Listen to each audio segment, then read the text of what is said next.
jet flying, son of a gun, and I'm having a hard time holding these alligators. You're talking to the Rolex wearing, diamond ring wearing, kiss stealing, willing dealing, limo jet flying. We Ric Flairing on us, flaring on us.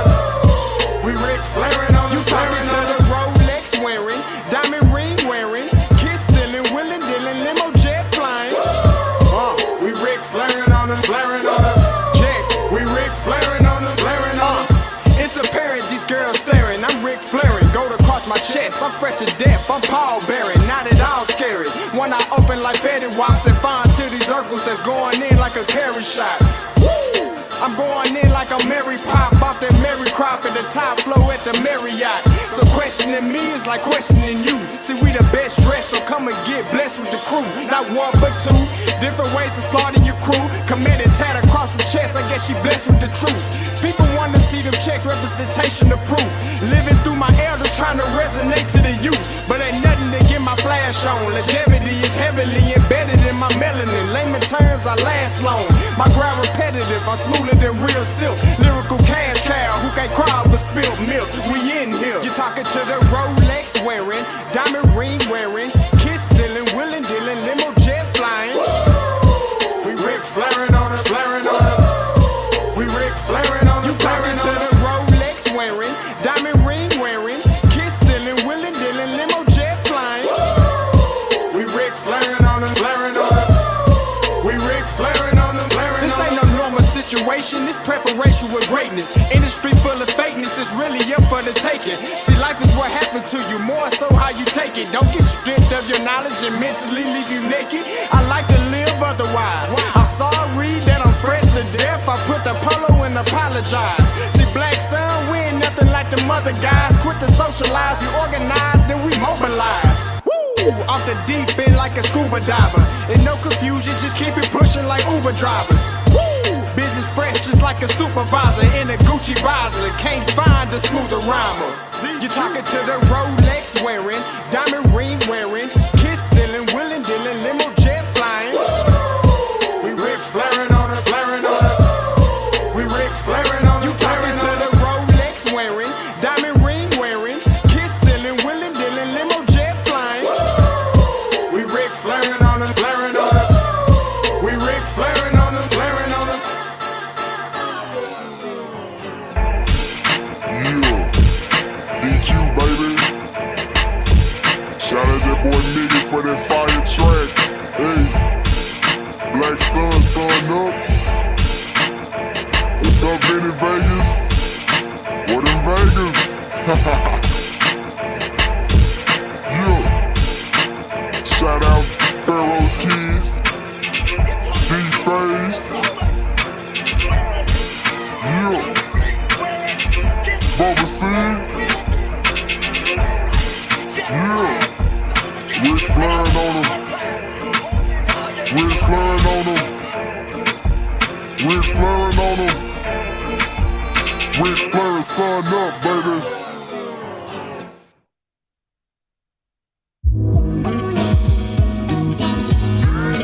Hey, yo, Scotty, you going crazy for this one.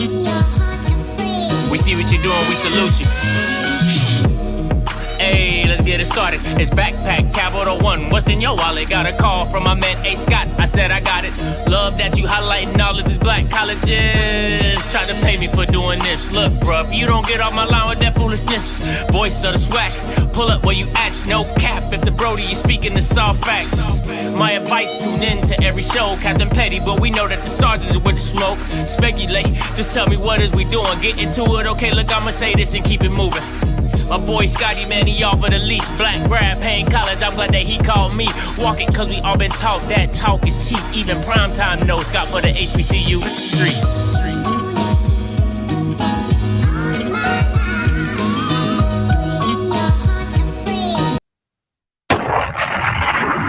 What is going on, everybody? It's your boy Scotty. Happy Monday!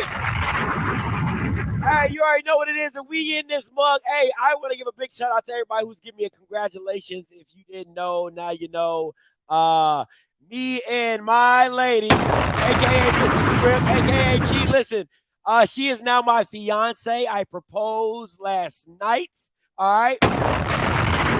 know what I'm saying? So it is what it is. I thank you all. Listen, and we're going to try to get some subscribers to the wedding. So just stay tuned to that. Stay tuned for that. Okay, stay tuned for that. We're gonna have some tickets for some subscribers. Now it's probably gonna be in Atlanta.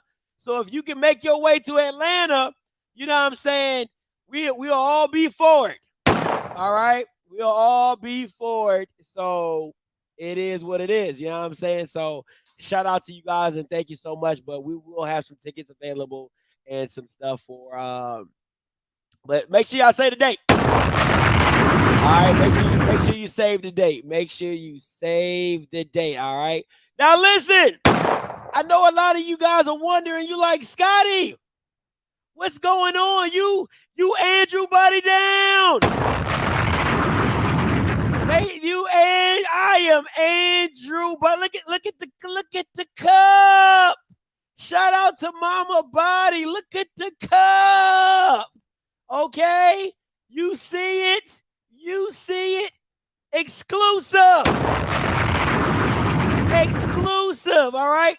So just in case you ain't know, this is why it's Andrew Body. It's Andrew Body Week.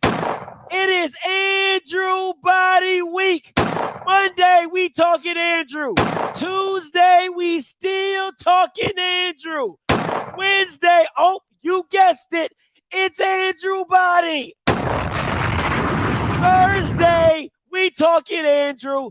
Friday, still talking Andrew. And Saturday, we talking Andrew Body on Saturday. And then a memo is we getting a dub. So it's Andrew Body Week. Texas Southern. It's Texas Southern Week, okay? It's Texas Southern Week. It's just that simple. When all you Bamas was talking about, hey, what they ain't gonna be all corn. They not gonna be all corn. They not gonna be all corn. What did I say? What did I say? I said, don't put Andrew Body on your schedule for homecoming. I said that. And I stand on that. That's why it's Andrew Body Week. I just want to let y'all know. So if you didn't know, it's Andrew Body Week. All right. Funny story. And I'm gonna move on for some other topics today. But let me get some Andrew Body mug.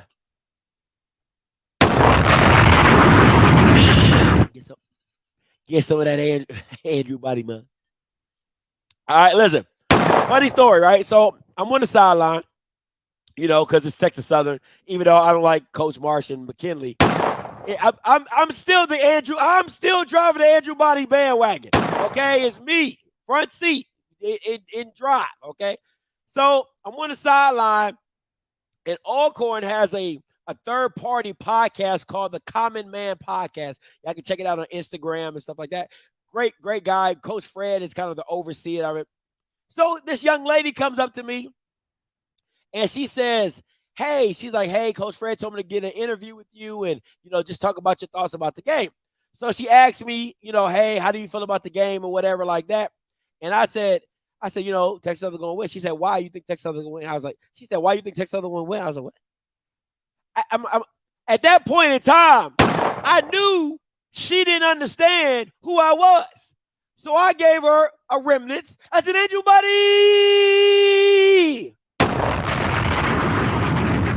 Right? So we go through the interview. And after the interview, she says, yo, I didn't know who you were until you said, Andrew Body. Okay?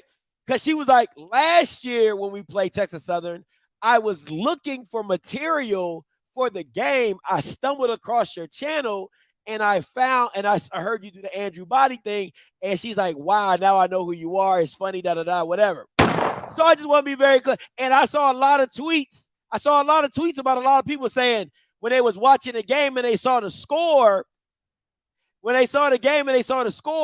they couldn't help but give me a good Andrew Body.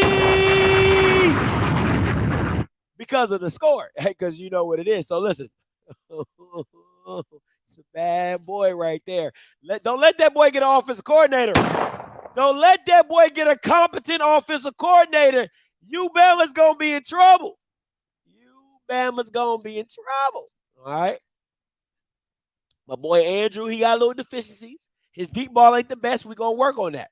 But as of right now, you Bama's going to be in trouble. All right, let's move on from Andrew Body Week. So when you see this jersey every day, ain't no question why. Don't ask me why. Just say because it's Andrew Body Week. Do you hear me? All right, you already know what we got. I've already gave you the premise. You're going to see me in this pretty much every day this week. Okay, every day this week, you're going to see me in this jersey because my guys, shout out to Texas Southern. Shout out to all my guys at Texas Southern. They didn't make me a liar when I said don't put them boys on your schedule for homecoming. They did not make me a liar. Okay? All right? Didn't make me a liar. All right, let's get into some stuff. Sure enough did. So you know I ain't playing with you Bamas. All right? Stop playing me. All right, so don't need to. Smells like winter. Smells like winter. That's why. All right, let's talk about this because I know a lot of you, I don't know if a lot of you heard about it, but we're going to talk about it because they say, oh, Scotty, you only talk about stuff when it happens to Dion.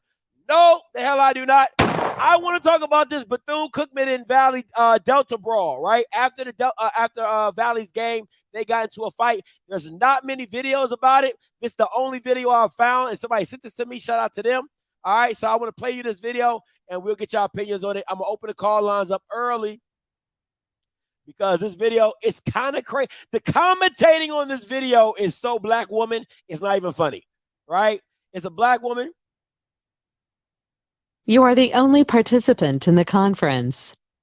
All participants are muted. If you have not seen this video, it is on Mike Sports TV, I believe. I'm going to put that link in the description below. But listen, this commentary is so black person. It is so black people. It's so funny. I just absolutely love it. Absolutely love it. All right, so here we go. Whoa, Bethune-Cookman has run to the Mississippi Valley State sideline. Coach Dancy is in the center of the students. What is happening over here? I don't see any state troopers, but there seems to be a lot of commotion. OMG. OMG. They are down by the athletic area. They are fist fighting. Bethune-Cookman won the game, but then the students started running towards Mississippi. OMG. OMG. What is going on at Mississippi Valley State University? There appears to be a fight on the sideline as the buzzer sounds. They're in clear sight. There's another fight. There's another fight behind Coach Dancy. There's another fight. Whoever would have thought two SWAT schools would be fighting? The game was over. Instead of going into the locker room, the teams didn't shake hands. Bethune-Cookman students are running towards Mississippi Valley sideline. I'm thinking maybe they knew some of the cheerleaders or some of the people over there with the band. There appears to be chaos on the field at Mississippi Valley State University.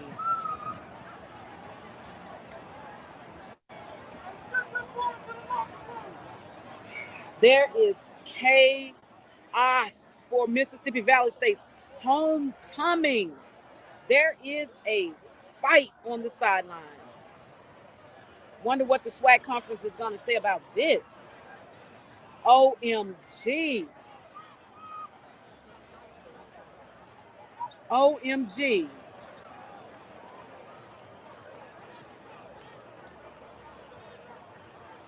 OMG.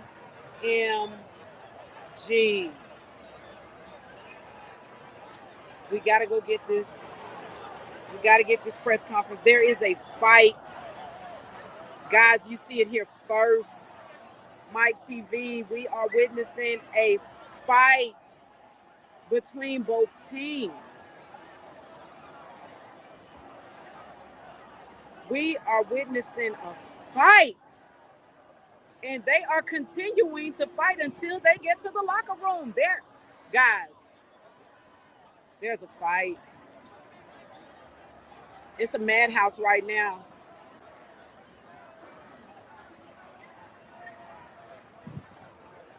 There's Coach Dancy, State Trooper. We got students being pushed and shoved. There is a fight between Bethune-Cookman and Mississippi Valley students. Again, the students, instead of winning and going into the locker room shaking hands, they ended up running to Mississippi Valley State side.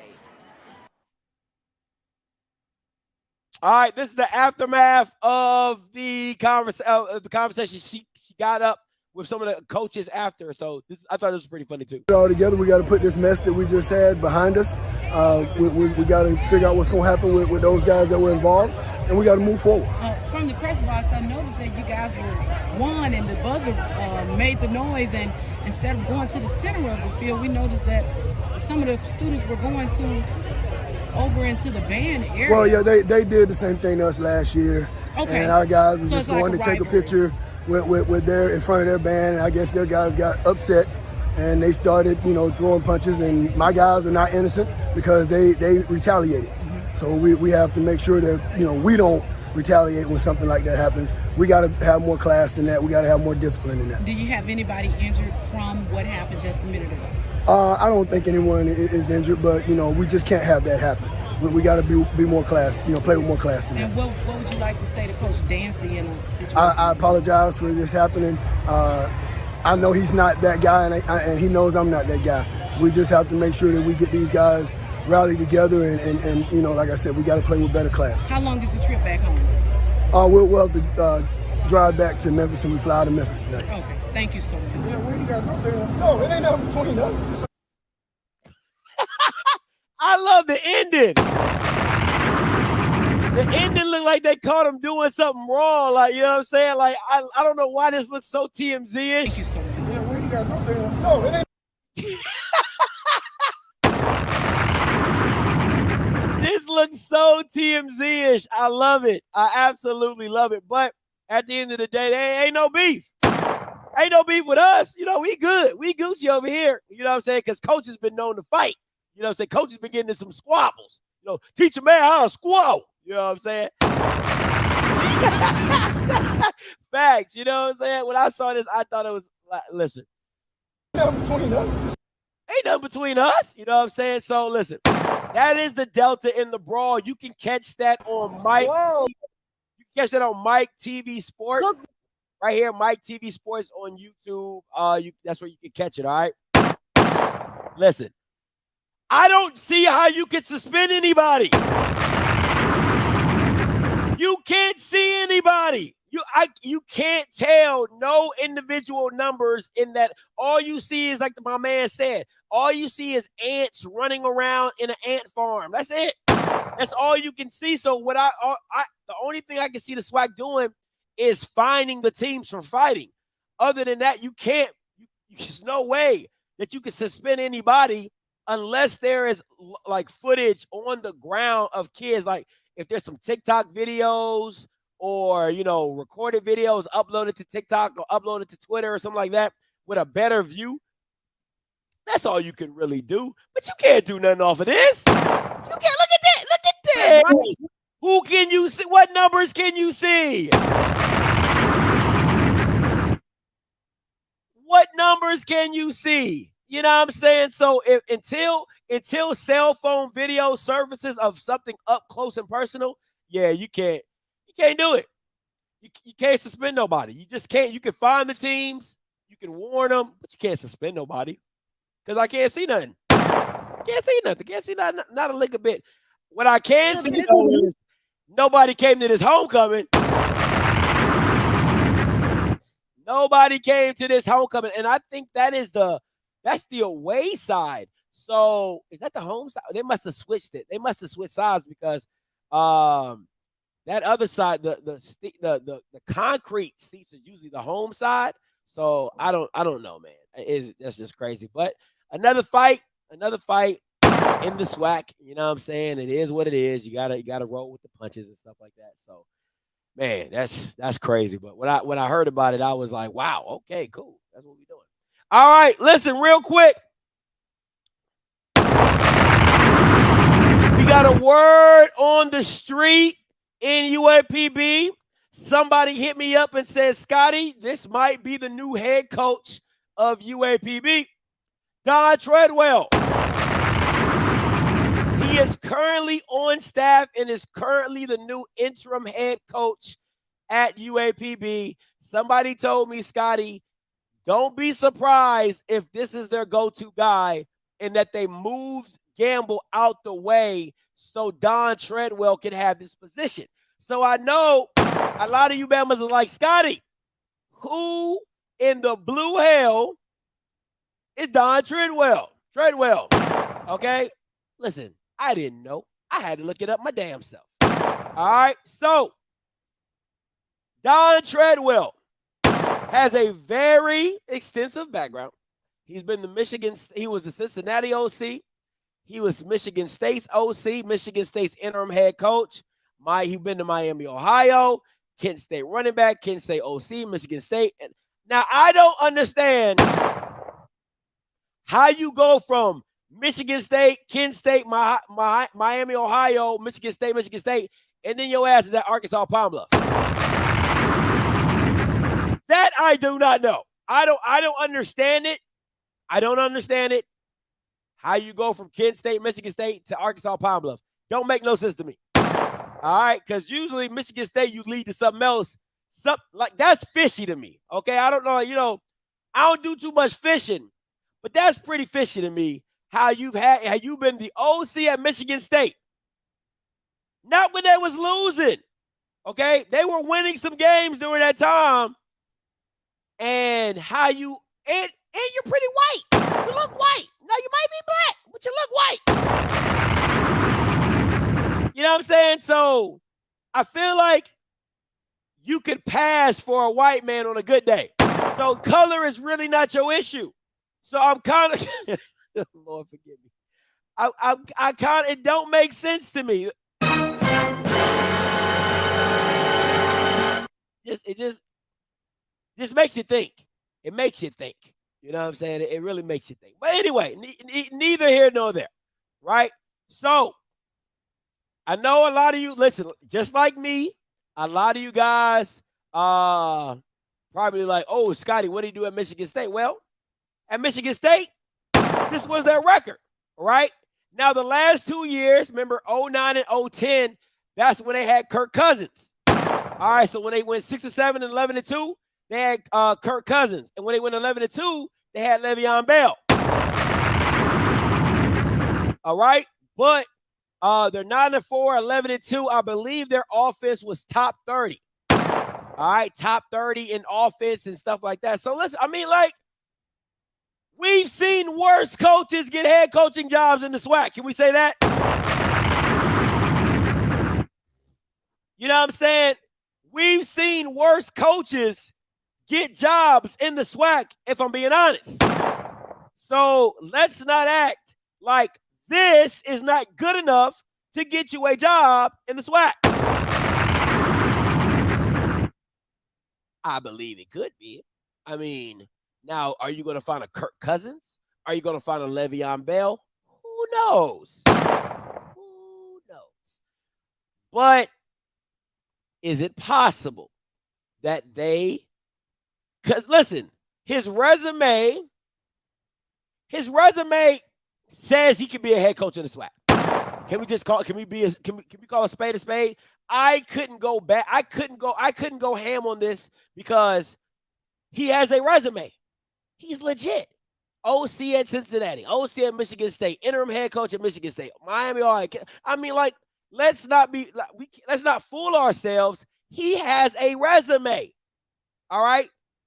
he could be a SWAC head coach. Let's not play this game. So if they did decide to hire him, it's a possibility. And from what my source said, let me read this. My source chose to stay anonymous. You know, I don't be dropping no. But it says he has beaten Wisconsin. He was the interim head coach at the time when Coach D'Antoni was sick. So in 2010, he beats Wisconsin, and Coach D'Antoni was sick, so he was the head coach. Let me see. He was the OC at Michigan State. He did not lose. He didn't lose to Michigan or Notre Dame. All right. He didn't lose to Michigan or Notre Dame his time at Michigan State. Just saying. That's not too shabby of a coaching job. I'm just saying. Pull up the offensive production in 2020. That's fair. They did go to the SWAC championship, though, in 2020. They did go to the SWAC championship in 2020. So, just saying, you know. But listen, we all know what it comes down to when you're at UAPB. Can you recruit? Can Don Treadwell get talent to this team? And what we really, Don, you're about to lose this job right now. I'm sorry, my boy. What we really need to be talking about is how he lost that game to Alcorn. That's really what that game alone should not have him in the position.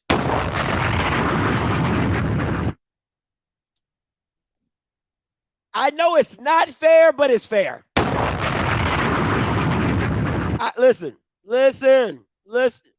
It's not fair, but it's kind of fair. It's kind of real. You didn't, but you did. Yeah.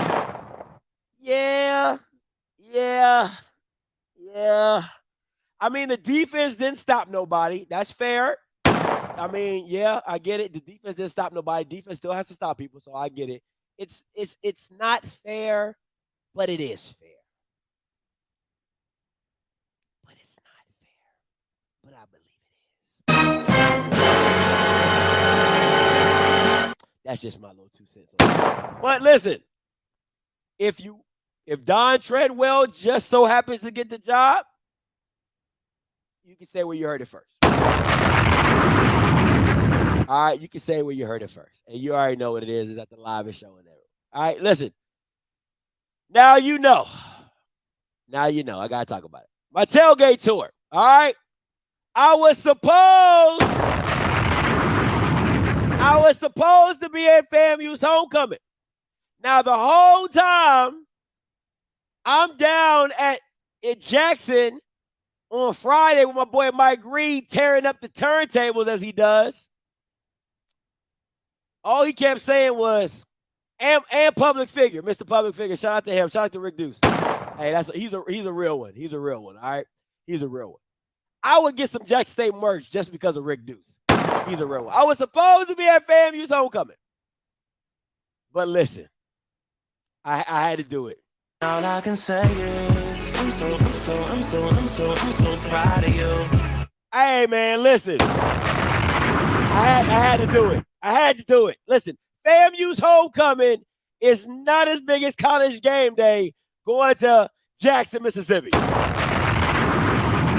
It ain't even on the same level. We ain't even talking about the same thing. All right, we ain't even talking about the same thing. And that's no shot to FAMU. All right, there ain't no shot to FAMU. FAMU's homecoming is outrageous in its own right. But it's College Game Day. It's College Game Day. It's College Game Day, man. Like, you can't say no to that. You can't say no to that. You know what I'm saying? So, you go, listen, man, you go catch me in the pothole capital of America. You gonna catch me in the pothole capital. I'm going to be down in Jackson, Mississippi for the Southern and Laxton State College game day. Okay? It's going to be monumental. Okay? I'm going to be with Southern and Laxton at the college game day. Can't miss it. Can't miss it. You just can't miss it. I got to be in the building. It is what it is. Now, this is my declaration. I don't give a damn about college game day. Your boy still got to do a tailgate tour. So I'm looking for a tailgate that I can set up and go live. All right?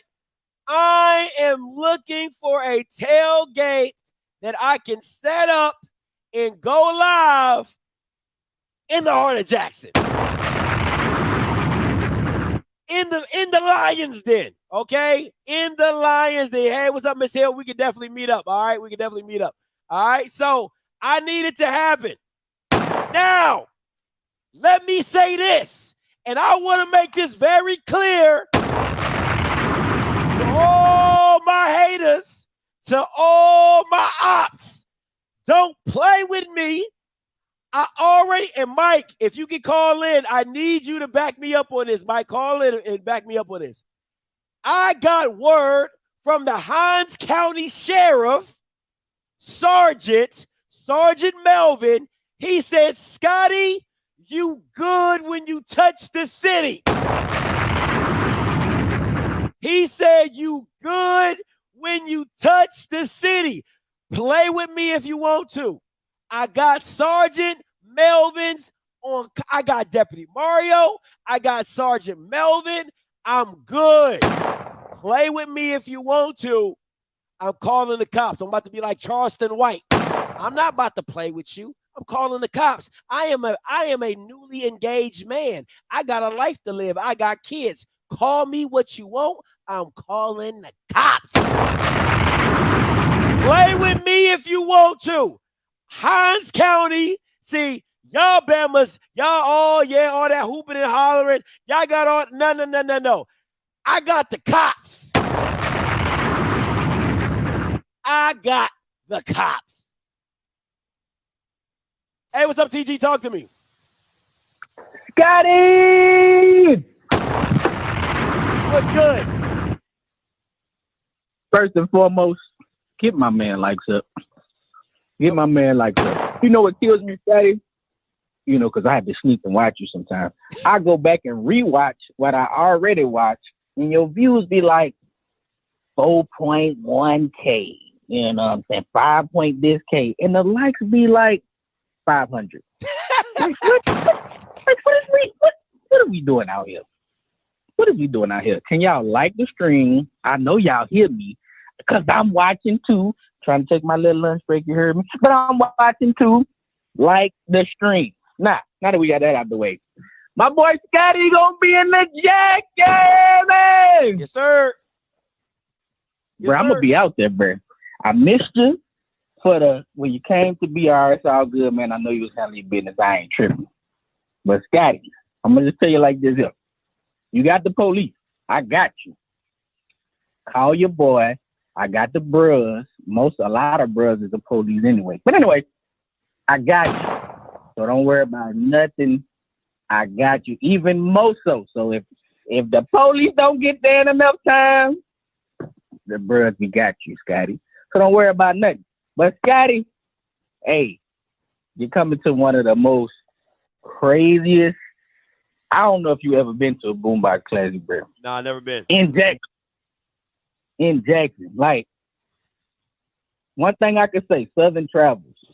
Half of that stadium gonna be Southern. I'm just gonna tell you that. It ain't gonna be 60,000 blue and white pom-poms. It's not gonna be none of that. It's gonna be half blue and white. It's gonna be half Southern. I'm telling you, that thing is so live. It's so much noise talking. And I know you ain't no band person. They got the Battle of the Bands Friday night. But you know what I'm saying? Before the game, that thing gonna be live, dog. Scotty, I'm just telling you, that thing gonna be live at 5. So I'm there, Scotty. Holla at your boy, man. Congrats on, you and the missus. Thank you, hey, get the likes up. I'm with the like police. Get the likes up. I'm with her. Hey, Scotty, hit your boy up. I'm in that thing Friday, dog. Hey, text me when you touch down Friday. Text me, okay? Don't tell me to text you because I got a lot of stuff to remember. Text me and we'll set it up. I got you. All right, bet. All right, say less. All right, peace. Hey, talk to my boy TG. All right, hey Mike, let him know, Mike. Talk to him, Mike. Yo, Scotty, what's up? What's goody? Scotty, when you came Friday, were you not good? I was good. Now I was good. I had a good. Listen, I told Key, I was like, man, I haven't partied, and I don't go out. Like I really don't be going out like that. Even in Atlanta, I really don't go out like that. I had a good time with y'all, man. I ain't even gonna lie. I had a real good time. So Scotty, Saturday, you good. You know Sarah Melvin, that's our guy. Yeah. He said you good, so you good. I'm good. You good, Scotty. I'm good. If Mike Reese say you good, Scotty. Listen, I'm gonna be, because Dion got state troopers. I got county sheriffs. Scotty, you good. See, we gonna be too worried about slapping the shit out of somebody from Southern. Don't worry about me. Versus saying anything to you, Scotty. That's facts. That's big. Because they Southern is public enemy number 1. So, Scotty, you not gonna be on anybody's radar. All right. I just wanted you to back me up when I said Sarah Melvin said I was good in Jackson. You good, Scotty. Because you was good Friday, you gonna be good Saturday. It's too easy. All right. Hey, Mike, we'll catch you on Wednesday. All right, bet. All right, boy. Peace. Hey, listen, y'all don't want to miss Wednesday with the breakdown with my boy Mike. It's gonna be Mike and Perry White. Perry White from Southern, Mike Reed from Jackson, me in the middle. Oh, it's gonna be crazy. It's gonna be crazy. Listen, you know what I'm saying? Listen, I know somebody put in the chat, Scotty said, listen, my hands are like Visa, accepted everywhere. Okay. My hands, listen to what I'm telling you, my hands are like, anybody who's met me in person will tell you, oh shoot, I didn't know Scotty was this big, or I didn't know Scotty was, don't play with me. All right. My hands are certain, they're not boxing certified. I'm not a boxer, but I boxed. You know what I'm saying? But my hands are like Visa, accepted everywhere. They don't accept guns. All right. They don't accept guns. And listen, I'm not bulletproof. Okay. You know what I'm saying? So that is what it is. And we know how much Jackson, Mississippi loves to play with guns. You know what I'm saying? You Bamas, y'all be playing with guns. So it is, you know what I'm saying? So stop playing with me. But all I'm saying is this. Try me if you won't. All right? Try me if you won't. I got Sergeant Melvin. I got Sergeant Melvin and the whole Hinds County Police Department behind me. Just want to make that very clear. Okay? So I told you I'm gonna be like Charleston White, and I'm dropping a dime on all you Bamas. Anybody who y'all think it's a game. I be getting death threats. Like I think y'all think I'm playing. All right, so like I think I'll be playing. I really be getting death threats in my DMs. Like, so yeah, that's why I gotta take precautions. You know what I'm saying? Like, you know what I'm saying? What Drake said? I gotta watch my bag because I'm just not anybody. You know what I'm saying? Girl, I gotta watch my bag because I'm not just anybody. You know what I'm saying? Like, I gotta watch it. You know what I'm saying? Bama's out here being emotional. Like, y'all think it's a game. Bama's be out here being emotional. Like, oh my God, Scotty, you said like, oh, but like for real. Bama's be giving me death threats. I mean, facts. Now, I'm gonna say it to this. I'm gonna say, and Miss Hill, that's no lie. Like, I be getting death threats. Like, hey, don't come there. I'll shoot you. Like all type of stuff. Like, crazy stuff. I ain't lying to you. So it is what it is. But let me say this.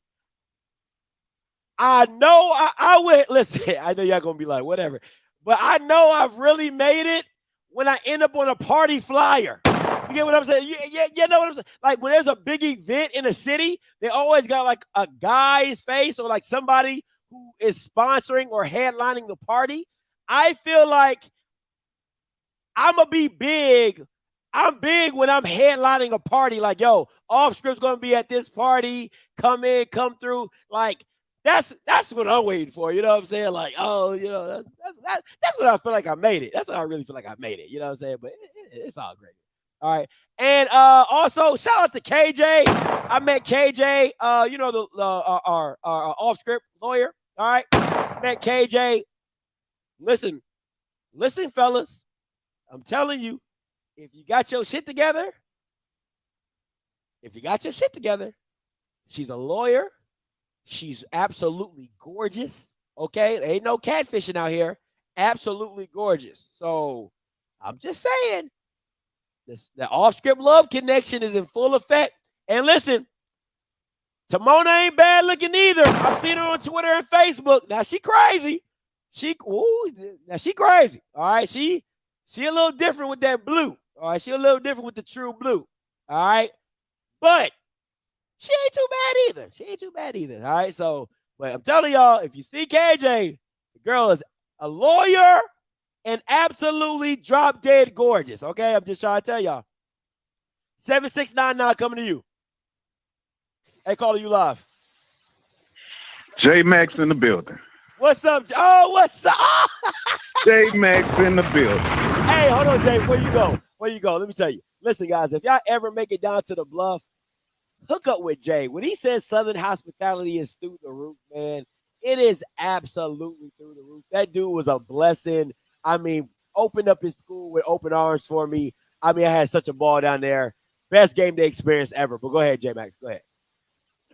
Hey, man, I'm just excited for a big game. And, oh, yeah, appreciate it, too. Hey, we enjoyed you and your now fiance. Yes, sir. Big dog. I see you. Thank you, sir. Congrats.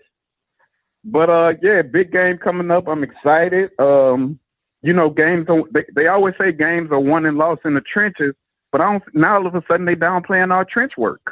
Ooh. And I don't get it, guys. Ooh. Ooh. I mean, y'all, it's like, aren't y'all 1 and 2 in sacks and tackles for losses? Yeah. So I'm trying to see where all this coming from now. I don't know. So, but I am excited to see. So I think the trench work gonna be, you know, a place. I really see it being a low scoring game, athlete on athlete, and we just see how that trench work. A thing that I think a lot of people not taking into consideration, Scotty, is that rain, because they got a 60-70% chance of rain at 1 o'clock that day. That's the start of the game time. So I'm interested in that too, Scotty. Oh, shoot! It's gonna rain. What's your opinion of that? Listen, this is the thing with me, right?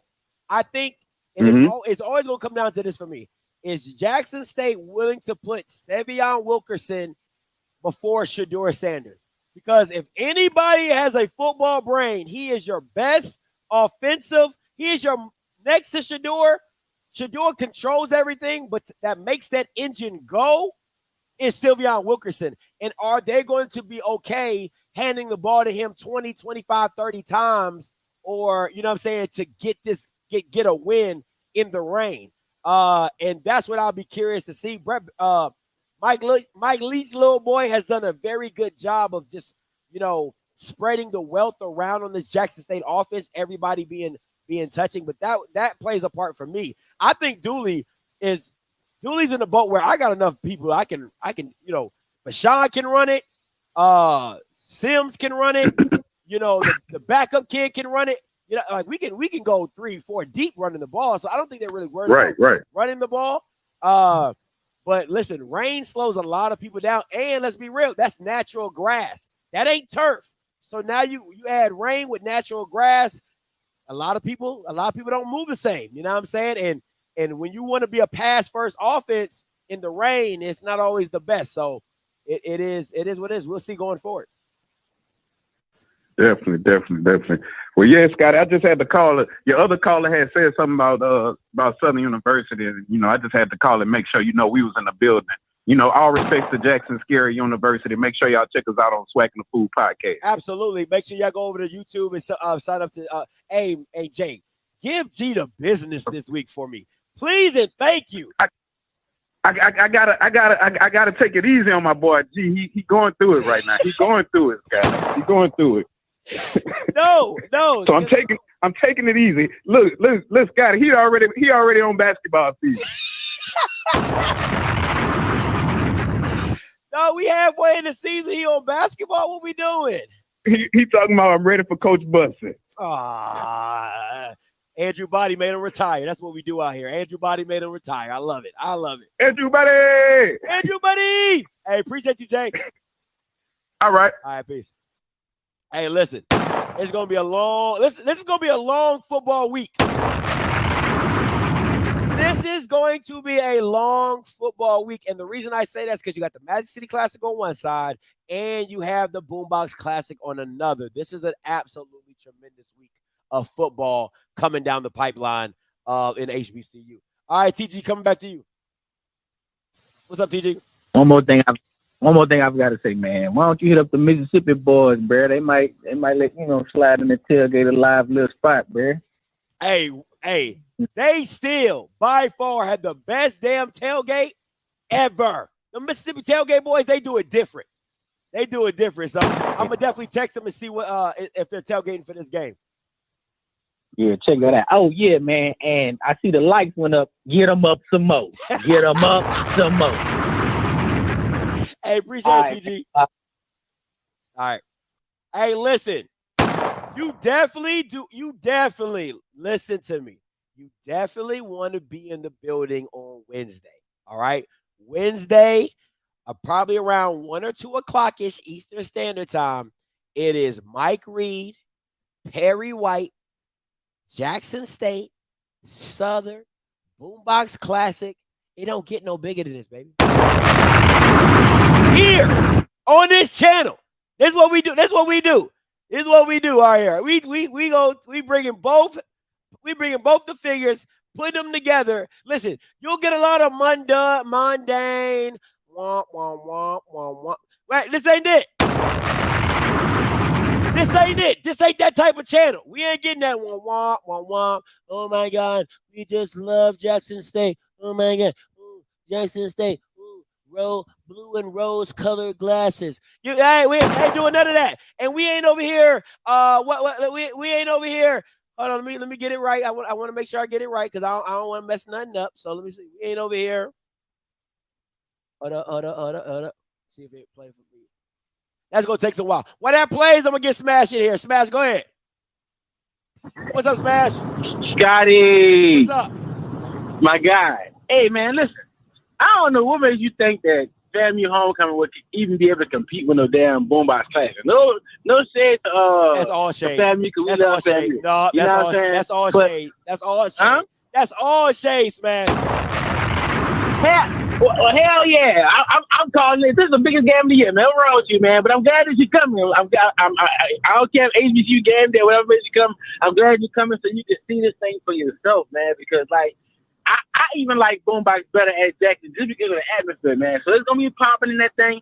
Make sure you come to this Battle of the Bands on Friday, though. You know what I'm saying? Imano, David versus Goliath. Well, I said both these man big as hell, but it's gonna be going down, and you need to make sure you be in the building Friday because that's gonna set the weekend off for you, right? What time is it? What time is it going? I think the battle starts before. I gotta look at I'm on the road and I don't have my ticket in my hand, but I'm gonna see the information to let you know what is going down. But I got one question for you. I know off top you do. What do you think about Magic City Class? Who you think gonna take it? Just off back. I know you're gonna talk about it. I'm leaning towards Alabama A&M, and the reason I'm leaning towards them is because of Eaglin. I think they have the best running back out of the group. Both teams have deficiency at quarterback. They don't trust it, so they're going to rely on their run game. Now, the only thing is Alabama State's defense has played a lot better than A&M's defense.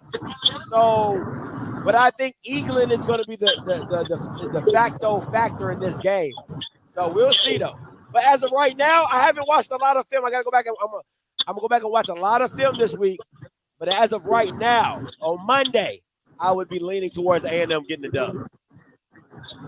I feel the same way. I feel it's gonna be like we don't got nothing to lose. All these people about to show out. So yeah, that's what I'm thinking. But I just got this one time, man. All right, man. Appreciate the call, Smash. Before I get to you, Reese, I want to say something. Like I was saying, you got the Jackson State channels that be like, oh my God, Jackson State is the best thing since sliced bread. Oh my God, Deion Sanders is Jesus Christ. You got that channel. And then you got channels over there like,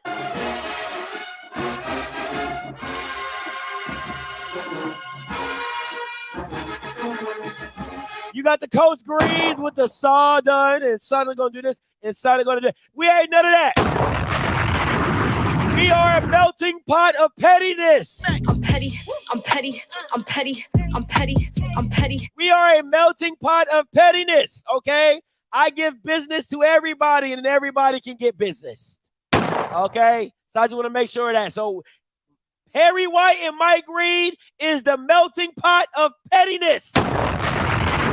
Live in action, okay? You ain't getting that shit on ESPN. You ain't getting that shit on HBCU Game Day. You ain't getting that shit nowhere else other than the melting pot of pettiness, which is off script. I'm petty, I'm petty, I'm petty, I'm petty, I'm petty. Because you know what HBCU Game Day gonna do? They're gonna be like this. We're reporting live with my favorite friend, Neely.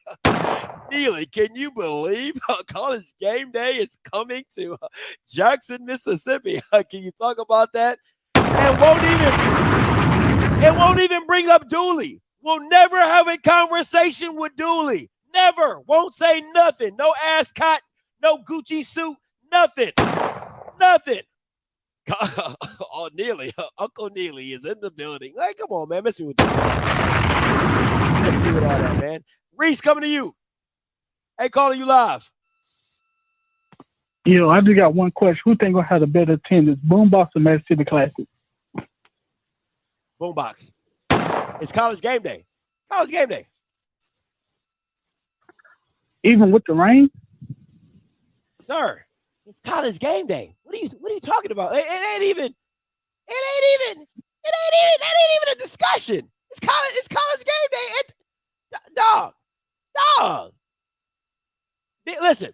Hey, I don't know. Reese, come on now. Okay, listen. I know you're an A&M guy, but you're talking about number one on the East, number one in the West, meeting for their biggest game of the year.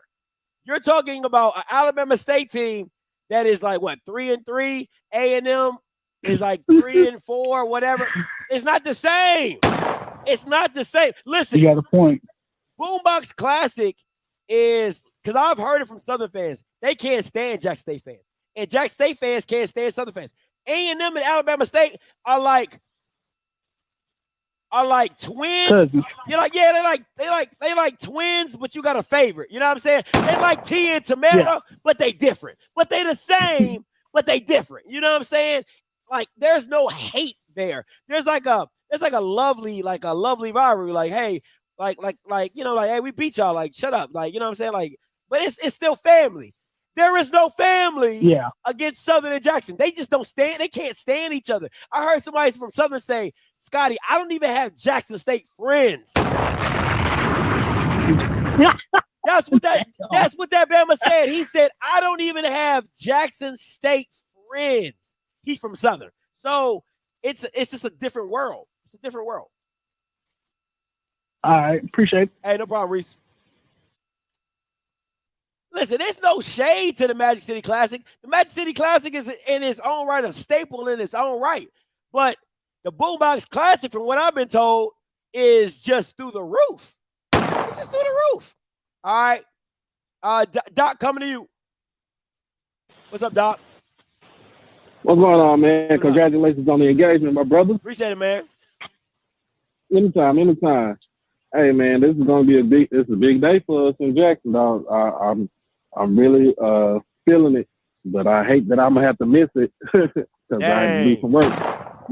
I know, though. I was thinking. I was telling my wife. I said, look, I was thinking like, bro, should I go to homecoming or should I come to the Boombox? I was like, she's like, stick to homecoming. We'll go to Boombox next year. All right.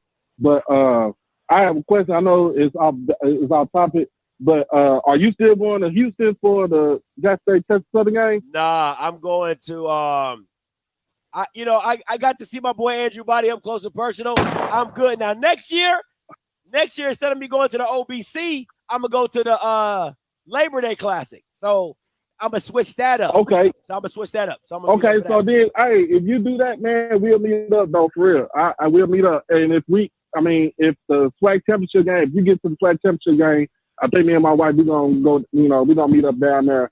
And so if you go there, man, we can meet up and we can hang out though, bro. All right, man. Hey, too easy, Doc. Appreciate the call. Bet. All right. 3168 coming to you. 3168 coming to you. Hey, calling you live. Scotty, what's good, man? What's up? This TJ. What's up, TJ? Talk to me. Man, chilling, man. I see you down there in Jackson, man, doing your thing, doing your little 1-2, man. I said, look at Scotty cutting up, man. Hey, listen, now, if I'm going to go somewhere, I'm going to have me a good time now. And then I saw the security was doing they was wanding people, so they ain't have no guns, so they couldn't shoot me from a distance. I was good. Listen, as long as there's security in the building, I'm good. You know what I'm saying? It's when you go to the Southern Heritage Classic and they don't give a damn about security. That's where you gotta keep your head on the swivel. You know what I'm saying? But go ahead. Mm-hmm.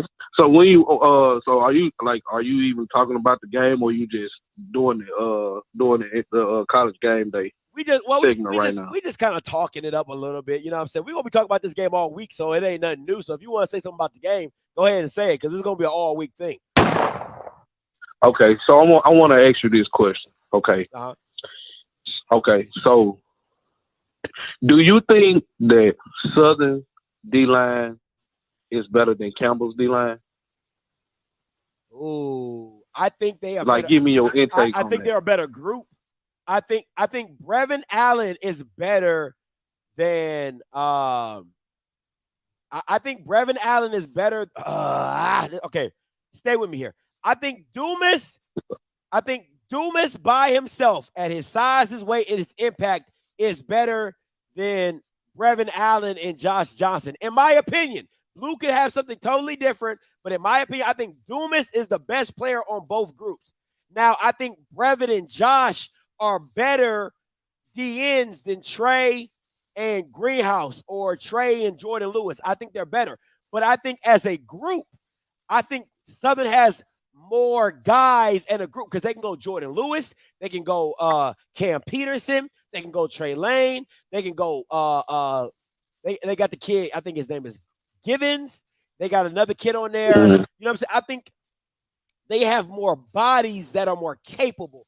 I think once Brevin Allen went down in Campbell, you saw they just didn't have that had that it factor. I think for Southern, they're deeper at D-line, and I think they have more guys that are more impactful on D-line. But I think Dumas is the best player out of both teams. You know what I'm saying? Like, if you were starting with a draft pick, I think you'll go Dumas first, then you'll go Brevin Allen, then you'll go Josh Johnson, and then you probably take the rest of the Southern guys after that. That's how I would do a draft pick if I was taking a team. Okay, so let me ask you this. Okay, what about so because obviously we can see Jackson State offensive line is better than last year. So how do you think Jackson State offensive line is going to scheme against Dumas? And because like you said, they have depth at Southern has depth at defensive line. How do you think Jackson State is going to scheme against them? I don't think Jackson State is going to listen. The best thing about Jackson State's offense is that Shedeur gets the ball out of his hands so fast that it's hard to get to him. That's what makes their offense so dynamic, is because you're like, once a D lineman gets going, the ball's out. Catch and throw. 1, 2, 3, out. Like it's the timing routes of what Jackson State does that makes it so frustrating to deal with them, right? Because then you start pressing, you start wanting to try to make a play, and all they're doing is dunking you down the field, and they're killing you. You know what I'm saying? I think that's the smart play when it comes to that. But I don't think that. I think you're. You gotta be real. You gotta be real. You gotta listen. Jackson has too many weapons. Nobody's like. Listen. Okay, here we go. The star to me is Wilkerson. Wilkerson's the star. That's my personal opinion. Wilkerson the star. Right. The next closest star to that to me is Malachi Wyman. He doesn't play. Everybody else is just a guy that is there's a cog in the wheel, right? So, but they're not scrubs. Like all four of those guys could start on any team in the SWAC. Dallas Daniels, Kevin Coleman, Shane Hooks, who else? Like any of those guys can start on any other team and be a receiver. But they're not special. They're not Shaq Davis. They're not Jadakiss Bonds. They're not Malachi Wyman. Like those guys are a special talent. Though the guys they have are just guys, but they can make plays. That's what's so frustrating. Is like it doesn't matter if he goes to his third wide receiver, if he goes to his first wide receiver. They're all going to make plays. So for me, it's just that I like what Campbell did. I like how Campbell kind of played a bend but don't break style defense. That's why they went 3-3-5 because they wanted people in space. And that's to me that I think that's how you got to play Jackson. The thing with Jackson State is, and the last thing I'm gonna say is you can't let them convert long third.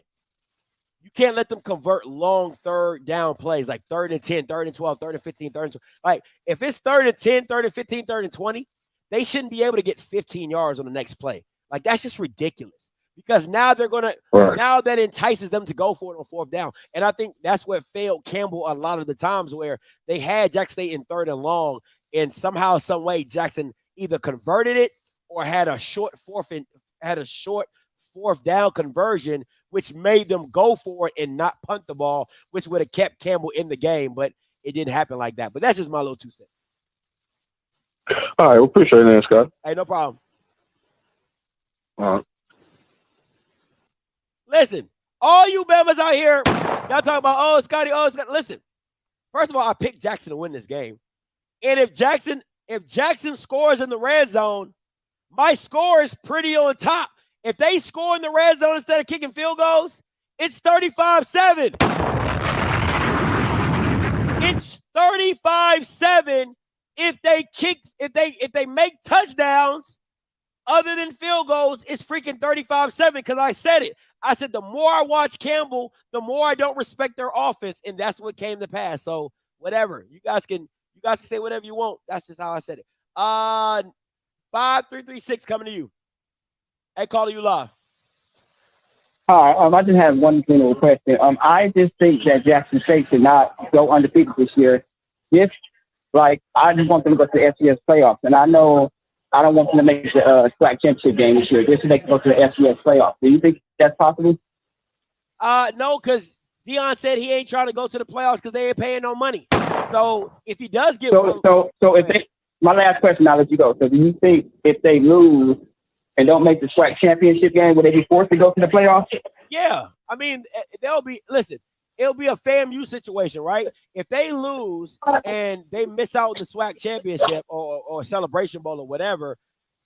I just want to see, my whole thing is I just want to see where they stack up with the best at the FCS, like the North Dakota State, the Kennesaw State, the Sam Houston State. I just want to see where they match up against the best of the best. That's my only personal issue why I want them in the playoffs. I don't want to see where they match up with the best team in the FCS. That's all. Listen. I have to say. That is a football, and I appreciate the call. Thank you so much. Appreciate your call. Listen, that is what football fans care about. HBCU fans don't care about that. Okay? Let's be very clear. There's football fans, and then there's HBCU fans. HBCU fans don't care shit about that. They want money. Give me the money. I want the money. Give me the money. Right? Football fans want to see how they stack up against top-level teams because they care about the legitimacy of what it is. Like, okay, they're beating up on these teams. Let's see if they can beat up on the big boys. HBCU people don't care about that. Okay? They don't care. They care about the money. What the money look like. Okay? All right, money good? We good. All right, 9762 coming to you. Hey, caller, you live. What's going on, Scotty? This is Gabe from Memphis. How you doing? I'm doing good, Gabe. What's up to me? Well, first of all, I want to congratulate you on your on your. I'm eating. My bad. Then you need to hang up and call me when you're not eating. Why you gonna call me? No, my bad. No, I'm good. Look, congratulations on getting engaged, man. That's the first thing. And I'm trying to make the trip down to Jackson since game day gonna be down there. Hey, one quick thing I'm gonna say this, and I'm gonna go. Last week I called in with you and Mike, and I had mentioned Campbell's quarterback. What you thought about him? I thought about what I said about him. I said he's antsy. He's a great athlete. He's just antsy. I said it. I think I said it on. I think I said on the B breakdown. I said he's not a quarterback that I would like on my team because he doesn't make decisions. He's not decisive. He likes to dance around it. But I'll tell you one thing. Anytime you guys had a free shot at him, he sidestepped it with the ease. He's super athletic. He's not a quarterback to me though. I'm sorry, he's just not a quarterback to me. But he's an athlete. He's an athlete. For real. Hey, that's all I was saying. You know, I was saying I wasn't really worried about their running game, but I was kind of worried about him because, like you said, how slippery and elusive he is. But anyway, man, hopefully I'll see you down there. You know, we chop it up a little bit. I'm gonna get on back to work. I'm gonna holler at you. All right, man. Bruce. All right, let's get into this Jackson State and Campbell game. Let me see. Do I have it on here? Yeah, here we go. Let me get into this Jackson State and Campbell game, right? Because a lot of people have been asking me to talk about it, and we're probably gonna dive a little bit deep into it, but I'm gonna go as deep as I can because the Afterglow show is kind of like an overarching thing, but I want to dive deep. If you want to call in and talk about it, you can, right? So this is my thing. Aubrey Miller had a hell of a game. Listen, Aubrey Miller had a hell of a game, played out of his mind, right? And somebody said if Aubrey Miller was chasing you, you'd be antsy too. No. I mean, I'll be scared. Not antsy, but scared because that's a big guy. I mean, he's short, but he's big. I mean, he's stocky. All right. I'm going to give you what I loved about Jackson, and then I'm going to tell you what I hated about what Campbell did, right? I'm going to kind of go back. What I loved about what Jackson did is they made listen, man, if you haven't guessed what Jackson State wants to do, your quarterback is going to have to beat Jackson, right? That is just what it is. And if you haven't watched enough football, at the end of the day, that's what Jackson State is going to make you do. Your quarterback is going to have to be better than our DBs. That's what it comes down to. Every single game, it's either your O-line has to block to protect you. If they block to protect you, that's cool. Can your quarterback make the read and can he make the throw? One of these three things, they all have to continually happen for your team to be successful against Jackson State. You got to block them. Your quarterback has to make the read, the right read, and then has to make the right throw. And then once you do all of that, your guy has to catch the ball. Your guy has to catch the ball. Those are the factors that Jackson State will hit you on every single game. Can you continually keep making that play? Can you? We don't think you can, so we go keep doing the same shit we always do. Blitz and play man, right? Blitz and play man. So this is what I'm going to say about Jackson State. I love that they didn't get out of what they do. They blitz, and blitz. They freaking remember the Titans at the end of the game. You blitz all night. If anybody crosses the line of scrimmage, I'm taking every one of you out. That's Jackson State in a nutshell. That's literally Jackson State in a nutshell. This was my issue with Campbell. If you noticed, first of all, Campbell's play calling was atrocious. Can I say that? I can say that. I'm going to say that. Atrocious. But this is where adjustments need to be made. If you see that Aubrey Miller is kicking your ass, like legitimately kicking your ass every time he comes out of his blitz, he's not getting touched. turn your tackle, instead of your tackle kicking out the DN or double teaming the tackle, the defensive tackle, turn his ass to find Aubrey Miller, leave the DN alone, and let the tight end kick out the DN. Your tight end is 6'5". Use your tight end to kick out the DN instead of using your tackle. Because why? Every time, listen, I'm watching the game. Not live, but I'm rewatching the game. Every time the tackle would block down, here come Aubrey Miller right off his ass. Shoot, right? Every time the tight end would kick out the DN, here come Aubrey Miller right off his ass. Every time. Every single time. So as an offensive coordinator, if you're seeing that on tape or however they review whatever they're doing, you have to. Hey, listen, we're not going to block down on the D tackle or whatever. You got to hold your block. A tackle, go get the tight. Because all you're really trying to do is slow up Aubrey Miller. You're trying to put a body in front of him to make him engage, right? To make him have to fight off a block. He rarely did that. Rarely. Not saying he never did it. He did it a couple times and made tackles. But he didn't do it enough times in the game. He was more impactful more than he should have been, in my opinion. Campbell let Aubrey Miller be more impactful than he should have been. Because if he continued to blitz, somebody should have been picking him up every time and leaving the DN, right, for the tight end or RPOing off out the DN or something like that. They weren't doing that, right? So you had that.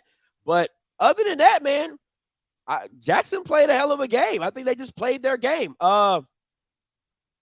That red zone offense, I keep trying to tell y'all, man, that red zone offense is bad because they keep trying to pad Shadour's stats with touchdown passes when you could just run the ball in with Sylveon Wilkerson. Sylveon Wilkerson should have went for $150 and 3 touchdowns.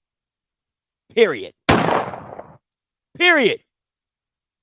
Sylveon Wilkerson should have had 150 yards and 3 touchdowns. Period. Shouldn't have been every time. Listen, man. Listen, and I want to say this before I get to Rocky. The one thing I absolutely adore about Shedeur Sanders, listen to me, all the Deion nutsack defenders. The one thing I absolutely love about Shedeur is that he does not go for the big play when all you need to do is convert for a first down. It might sound so simple, but it's so big. And let me explain. If it's 3rd and 1, you know what Shadeur's going to do? He's going to take the 3rd and 2 route. He's going to take the 3-yard curl. He's going to do a quarterback sneak. He's going to hand the ball off and get the 1 yard. He does that so well. I don't understand. People got to understand that it's not composure. It's not composure. Shut up. That's not composure. All right. It has nothing to do with composure. That's football IQ to say, listen, I just want to keep this drive going. The longer I keep this drive going, the more chances we'll have to score. And that's what I absolutely love about Shedeur. 4th and 1, I'm not going to go for the go route or the fade route. Why? I don't need it. All I need is 1 yard. I'm going to take the 1 yard. All right, 3rd and 2. I'm not going to go for the corner route. That's too high risk. I'm going to go for the short 5-yard hitch route. Keep the chains moving. I love that about I like it's so underrated, but so many people don't do it. That's what's so frustrating. I'll give you a perfect example. I'm watching Alcorn versus Texas Southern. It is 2nd and 1. Listen to me when I tell you this. And I wanted to go down and strangle Marsh. I mean, like, if that white man was either way close to my hands, I probably would have knocked his ass out. It was 2nd and 1. They call a pass play. Andrew Buddy gets sacked on 3rd and 1. They call a pass play. He gets sacked. The next play, they get a delay a game, and now it's 3rd and 10, and now they miss it and got a punt. It's stuff like I'm telling you guys, when you watch enough football, it's those little things that are the difference between a champion and a sorry-ass team. That's the difference. Those are the little things that teams, offensive coordinators do so bad that Shedeur does so well that makes that keeps them keeps them a chance to win the game. That's the difference between winning a game, winning a championship, and losing a game and not being a championship team. So shout out to Shedeur. Him and Mike Leach's little boy, I absolutely love that. All right, 6-2-3-3, Rocky, coming to you. Hey, what's up, Scotty? What's up, Rock? Hey, you right again about Shedeur, man. To me, the last 2 seasons, what I've seen from him, the only elite trait that he has is judgment, right? He has elite judgment after the snap. You know what I mean? He rarely takes gambles with the ball, and that in and of itself has kept his team in many games where their offense was put. He doesn't make the big mistake. You know, he doesn't make the foolish turn. Even when last year, sometimes the offensive coordinator would even call bad plays. Shedeur would save the play by just, throwing it away or making the safest pass possible. Facts. So you're absolutely right about Shedeur and his judgment, man. He has excellent judgment. But what I call for is to talk about, and maybe it's just my football, the way I look at football in competition, right? I understand that the people at Southern believe in their team and everything like that. But from a football, like if you just look at the football aspect of it, and maybe I don't really understand the talent that each team has because I've watched so much Jackson State and not that much Southern. But when I look at just the sheer defensive talent that Jackson State has, just like last week, I see Southern gonna have a problem moving the football. Like Southern's gonna have a problem moving the football, and I know you don't like you didn't like Hodge, whatever his name was, right? Yeah. But tell me a quarterback that has played better than Hodge against Jackson State. I'll wait. I mean, if I'm being honest, Andrew played pretty okay. It's going to see if you look at his stat line, it's going to say it was bad, right? If you look at his stat line, if you watch the game, most of that stuff was on Andrew himself. But listen, the defense still had to do something to make it that bad. But Corey Fields is probably the best quarterback that's played against Jackson State. Now this season, nobody, absolutely nobody. But you talk about overall, the best quarterback to do anything against Jackson State was Corey Fields. If I'm being honest. I guess we could argue that, but when you look at, I think Corey Fields threw 2 picks. One of them I know was in negative territory. So again, I don't think Corey Fields played effective. I think Corey Fields benefited from having a great defense and having enough chances to, make a play, and he had Shaq Davis. Let's not. That wasn't the question. That wasn't the question, though. That's not the question. You said. But I wouldn't. No, what I'm saying is I wouldn't put that on. I wouldn't put Shaq's play on Corey. You know what I mean? I probably could throw a completion to Shaq. That's not. But that wasn't. If I put it up high enough. No, you're changing. You're changing the variables of your question. You said, Scotty, name a quarterback that has. You didn't say what you said. Name a quarterback that has played that well. In the biggest game, Corey Fields was the best quarterback on the field. You can't say it wasn't. He was. He was. He made all the right reads. He made all the right throws. That 4th and 19 was a hell of a throw. Let's not play this game to say, he didn't do his job. He did his job. So the best quarterback, to answer your question, the best quarterback to play against Jackson State easily was Corey Fields in the Celebration Bowl. No other person. And I know you have a preference to passing quarterback, but I like the the plays that Hodge made. No quarterback has made as many plays as Hodge made the other day against Jackson State, and he had he was struggling to make those plays. no other quarterback he's played gets in the end zone on the play that Hodge scored. So again, I understand what you're saying, but he's not a refined passer, and I know you like refined passers, Scotty, as you know, as the offensive guy. But I'm just talking about as a playmaker, nobody has been more effective, in my opinion, than Hodge. And I don't see how McCray is going to be any more effective than Hodge. Well, I think this is my thing when it comes to McCray, and I think McCray is fast. I think McCray is faster than Hodge, in my personal opinion. I don't think he's as nimble. I don't think he's as elusive. Because I mean, listen, Malik Hodge one-on-one in a phone booth could probably shake you. Because every time I'm seeing like it'd be a while, because they were sending 6 or sending 7, and they blocked it up. And it was because you can't block 7. I got 5, or I got 6. You got 5.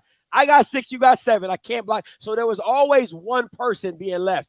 And listen, he would do that. He would do that fake dab step, and the guy would go flying, and Hodge would take off. So I don't think anybody other than Demetrius Davis is as elusive as Hodge. But speed-wise, nah, McCray has a different level of speed. Like he has next level speed. So I think he can do something like that with it. If he just so happy, like let me break this down right here. I think, and I'm gonna try to simple it as much as I can. Hodge will get himself out of the pocket. McCray will find himself out of the pocket. Let me break that out even more. Hodge has the confidence to know I can shake you and get loose. McCray is like, I don't see anybody. I need to run. It's a difference. You see what I'm saying? I don't think like Hodge has that Michael Vick in him to where he can be like, you can't touch me. I've been waiting to do this to you. Like, whoop, whoop, whoop. Like, you know what I'm saying? That he has. McCray don't absolutely. And he was hitting them with the whoop whoop. Yeah, whoop, whoop, whoop. Yeah, again, McCray can't do that. Yeah, he was hitting them with the whoop whoop. And it caused Jackson State a serious problem. Defense, a serious problem. Like, they should have had 4 or 5 sacks, you know, but they didn't even get close. They didn't even smell it. You know what I mean? Yeah. Because of, you know, the level of athlete he is.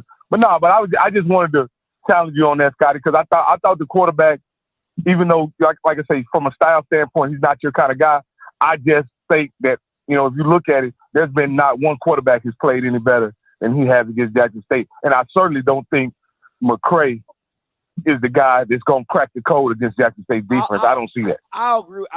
Let me say this. Let's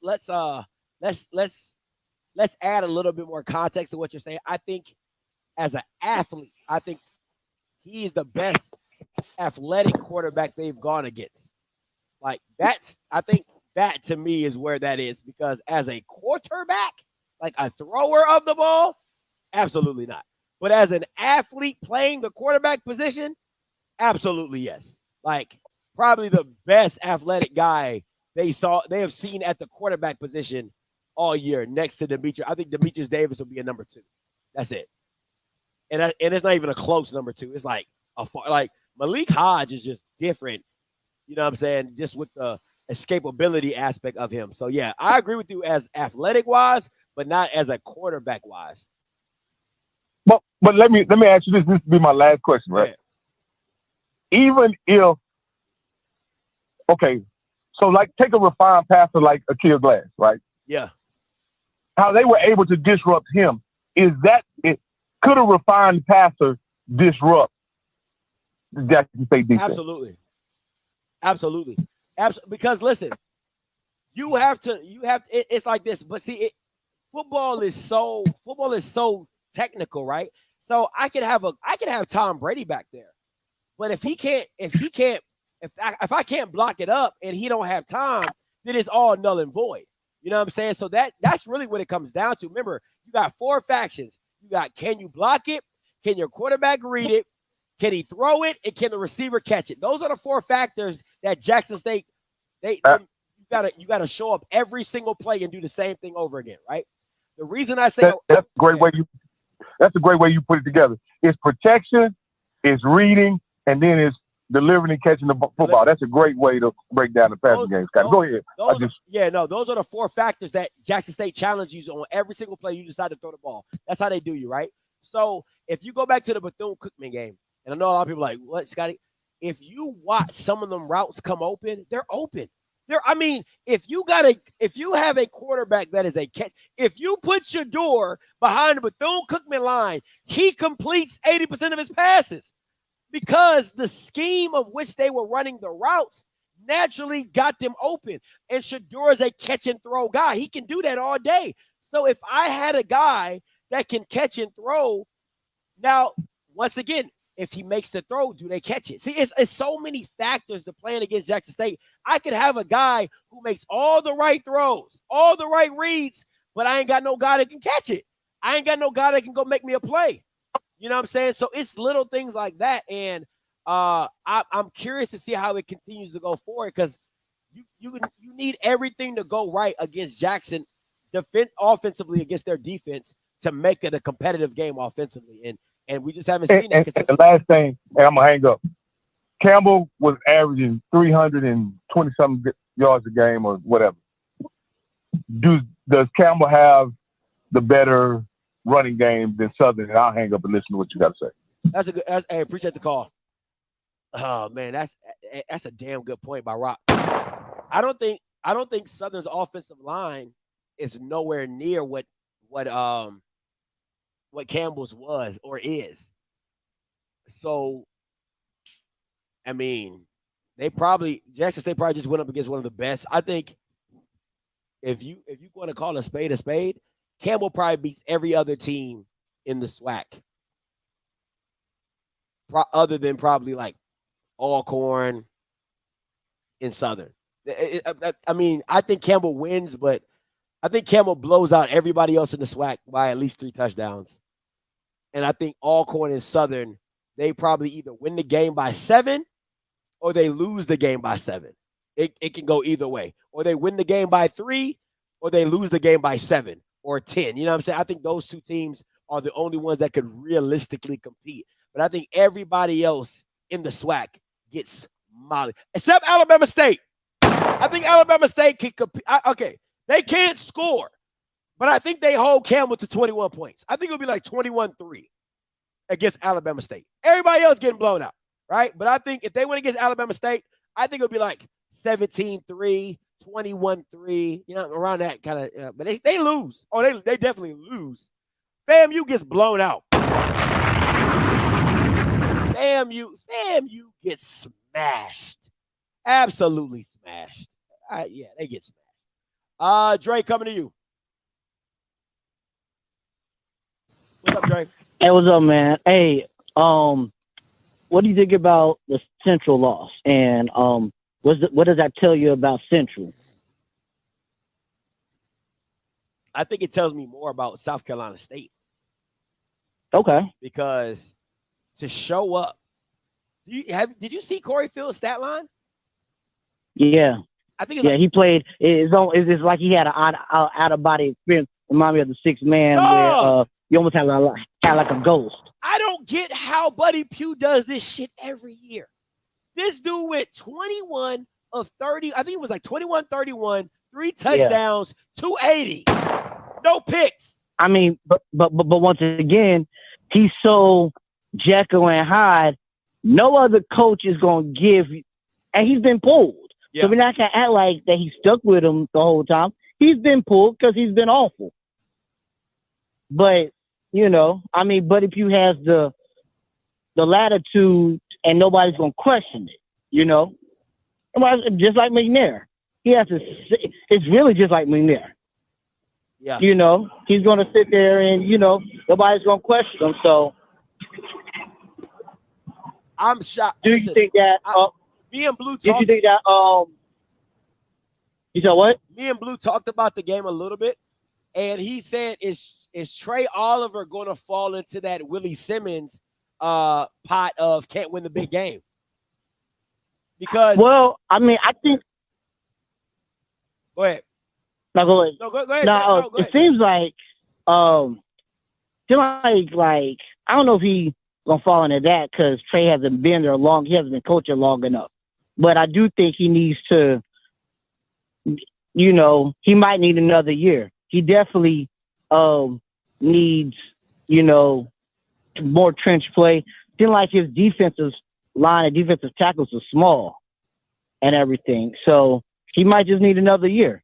The quarterback might just need another year. Listen, what I have an issue with is, and I got to go back and watch the game. Like, I'm not even going to hold you. I got to go back and shout out to my boy Swag Football Network. He has the MEAC Football Network. I'm about to go back and watch that immediately after this live stream. But my issue is this. Though there are certain games that you can't lose, right? If you want to be and I get it. TTOO is right. Any given Saturday, that's true. Same thing. It's true in all football. Any given Saturday, how the game flows or whatever. But that's not the game you lose. You can't lose. Nah, that's not. Because now you just gave up your position. Was a big game for us. And, I mean, in essence, we blew them out. But we lost to Central, which was also a big game. You know, but you talking about South Carolina State and Central probably won't lose a game each, you know, for the rest of the year. And that's, you know, Central's played some good teams. So it's unfortunate that when it came to end their conference, they couldn't win the big one. Listen, man, you got to give a lot of respect to Buddy Pugh. He kind of reminds me like a Fred McNair type of situation where you're like, you want to count him out, but you just can't. You know what I'm saying? But Buddy Pugh, how I gotta go back. I just gotta go back and watch the game, man. I'm not even gonna lie to you. I just gotta go back and watch the game because I don't understand. Nothing about that game said it should have been that close. Nothing about what South Carolina State had done to this point in time should have told me that game should have been that close. And if I turn this tape on and I see a goddamn 3-3-5 from North Carolina Central, I'm going to be super upset because I'm going to be like, what the hell? What the hell? So it is what it is. Okay, appreciate it. Hey, no problem, Dre. Somebody said North Carolina couldn't stop Shaq Davis. The scouting report tells you that's all they have. The scouting report tells you that's all they have. That's it. All right, listen. Let me say something about the 24 carries from Sylveon, right? When I say 24, you have carries that are like trying to end the game, and then you have carries that are trying to establish the game. There's two different. And a lot of people look at stats in a very singularity view, right? He did this, he's bad. Or he did this is good. Well, you can see it in something like if you watch the game, stats can be very misleading, or they can skew your view, right? My thing is this. He never got the carries that mattered. When you're in the red zone, right, and you're trying to put the game away, those are the times he needs to have the carries. Not all willy-nilly at the end of the game, hand it here, hand it. No. When I say 20 to 25 times, that means you dictate the game. You dictate the outcome of the game, right? Sylveon Wilkerson had plays that helped the game, but he did not dictate the game like he should have been or should have done, because what you want to do is you want to, like, when you're in the red zone, that should be Wilkerson's money. That should be when you want to use Wilkerson. It's no different than Alcorn using Agent Zero when they need him in crucial downs. So that is my issue with Jackson State and how they're using Wilkerson, right? I get it. You have Santee Marshall. You have J.D. Martin. But when the game is on the line and you're in the red zone, you're in the money down, Shador should be from the 20 to the 20. Anything inside the 10 or the 15 should be Sylveon. It shouldn't even be a question. It should be the 95 Cowboys, where it's like, we're giving the ball to Wilkerson. Stop it. We're giving the ball to Wilkerson. Stop it. That's what it should be like for me. That's in my opinion. I can live with that. But I can't live with you trying to pad Shador's stats when Wilkerson, 9 times out of 10, probably got you halfway down the field, and then you try to throw it in at the end. And see, that's the thing. It all looks good it works when it works. It looks good because it doesn't bite you in the ass.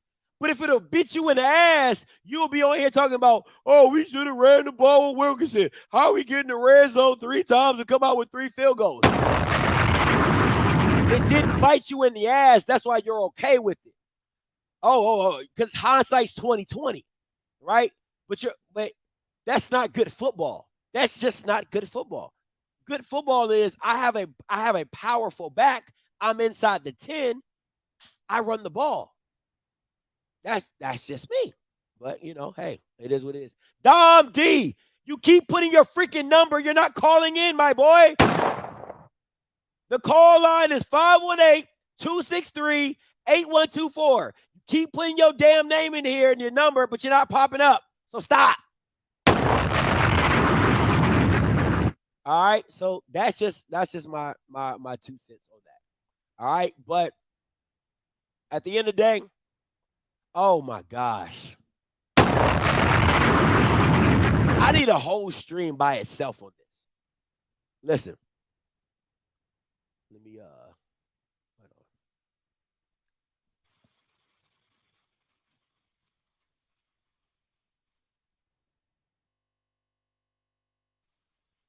Dang, dog. You keep putting 8686. I'm like, bro, you ain't calling.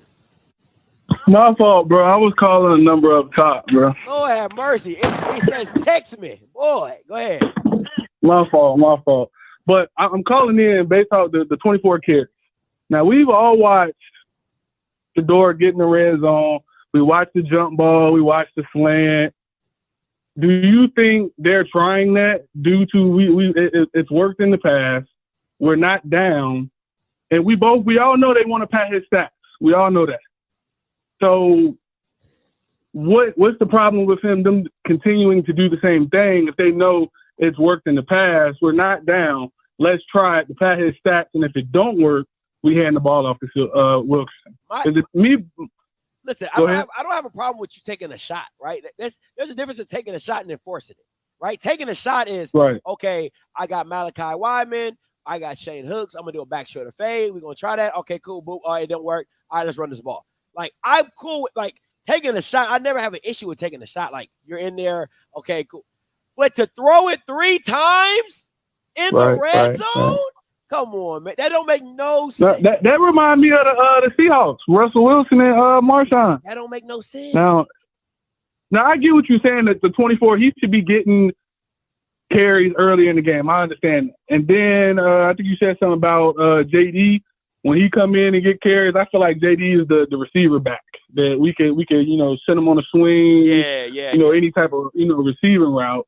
But definitely Wilkinson should be getting bulk of the load early in the game. Because honestly, if you give him the ball early on, then late in the game, so you ain't got to worry about we need a red zone, a definite red zone touchdown. So I get what you're saying for sure. Yeah, I mean, to me, that's just what it comes down to. Is that listen. It's about winning the game, right? And you still won. They still won. So it's like I said, hindsight's 20/20. Because if it would have bit them in the ass, then they're looking crazy right now. Oh yeah, for sure.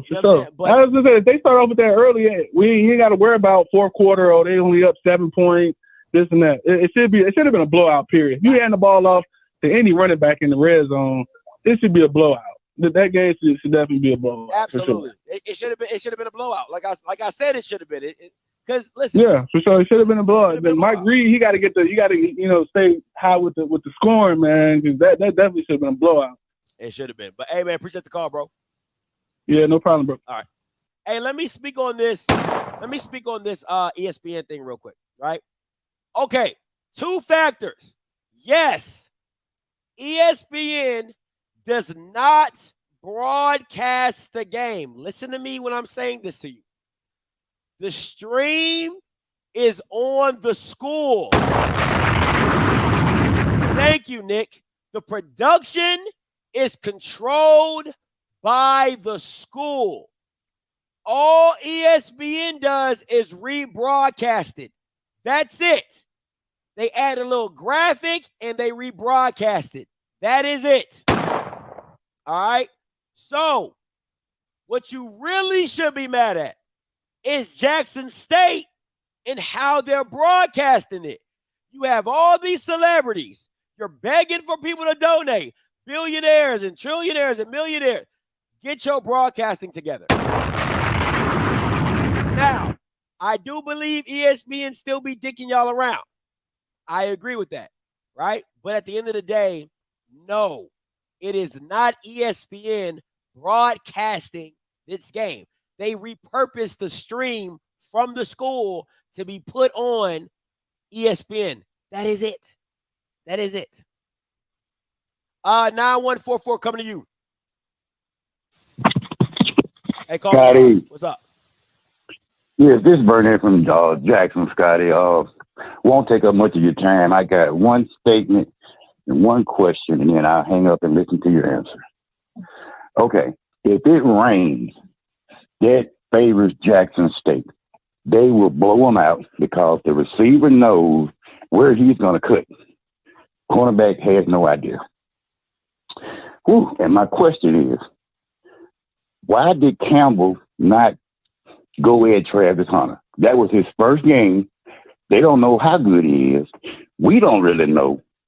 So if you're Southern, do you attack Travis Hunter? And I'll hang up and listen. All right, appreciate the call. Listen, I don't like when people tell half a story. All right, you told half the truth. Yes, I play wide receiver. So yes, we know where we're going. You do not. That is a benefit to us. But in the rain, it is not easy for receivers to try to catch the ball with them slippery ass gloves because they have this tack. All right, they have the tack, and when you add extra water onto it, usually when you put your spit on it, it makes it stickier. But when you drench it with water, it makes it hard to grab. So it's a two-form factor. Yes, I know where I'm going. Yes, I can make the perfect. But that's why you see a lot of body catching when it comes to the rain, because you don't trust your gloves, right? When it rained, I never wore gloves. When it rained, I take my fingers up and I would catch, because you got to feel the ball. That's the hardest thing about catching in the rain. You have to feel the ball, right? When you have gloves on with those cutters or Nike tack, it's hard to feel the ball. What you feel is when people catch the ball, right? And anybody who play wide receiver, you feel the impact of the ball, right? So when you feel the impact, you squeeze and you grip. For me, the reason I like to catch with my hands is because I get to feel the ball. No homo, right? You get to feel the ball. So when it's raining, right? Because okay, let me go back. When it's not raining and you feel the ball, the tack on the glove makes you hold it a little bit better, right? So that's why you see those crazy catches with the two hands and the one hand or whatever. Ask those same players to do it with their bare hand. They can't do it. Most of them can't. All right. So when you have that glove on and you have that tack, what happens is the ball comes in and it hits that tack. You feel the impact. Your hand naturally goes like this. It curls and you stick to it, right? Well, so you don't have the slipperiness. Well, what happens when it rains is this. When the ball comes in and it hits the impact, you try to squeeze and it slips right out because of the lack of friction that you have on the glove. There's no friction. So that's why I use my hands, but two-form factor. All right. I forgot your second question, so I'm sorry. But I was focusing on me breaking down gloves and stuff like that. 9630 coming to you. Hey, calling you live. Hey, Scotty, it's Mr. Lindsay from South Carolina. How are you, man? What's up, Mr. Lindsay? Talk to me. Yeah, I'm going to be honest with you. I got one problem with the damn referees. Y'all need to go to referee camp or do some cross-training with the other conferences or something, because You can't be on damn the broadcasting, damn the referee or the coaching and the quarterback play. The referee play suck. They need to do something about that. It is the worst thing to watch on TV besides a shitty quarterback and shitty coaching. Well, what they need to do about that?